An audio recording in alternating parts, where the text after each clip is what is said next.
பாதையில் நீங்கள் ட்ராவல் பண்ணி இருக்கலாம். பாஸ்டர், எனக்கு என்ன பண்ணுறதுன்னு தெரியல, என்ன செய்யறதுன்னு தெரியல, நான் என்ன பண்ணுனா இது மாறும், என்ன செஞ்சா இது சரியாகும், நான் எங்க போய் மன்னிப்பு கேட்கணும், நான் யார்கிட்ட போய் இந்த காரியத்தை செய்யணும், நான் என்ன ஆரம்பிக்கணும். ஒரு வெறுமையா இருக்கலாம், அமைதியா இருக்கலாம். ஆனா ஆண்டவர் என்ன சொல்றாரு அப்படின்னு சொன்னா, நீங்க எதுவுமே அந்த நேரத்தில் செய்ய வேண்டியது இல்லை. நீங்கள் அமர்ந்திருந்து நானே தேவன் என்று அறிந்து கொள்ளுங்கள்.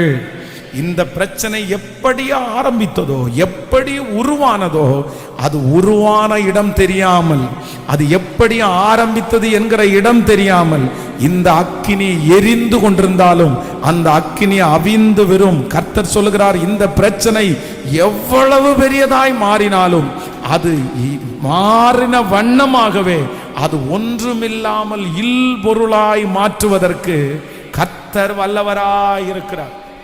சில நேரத்தில்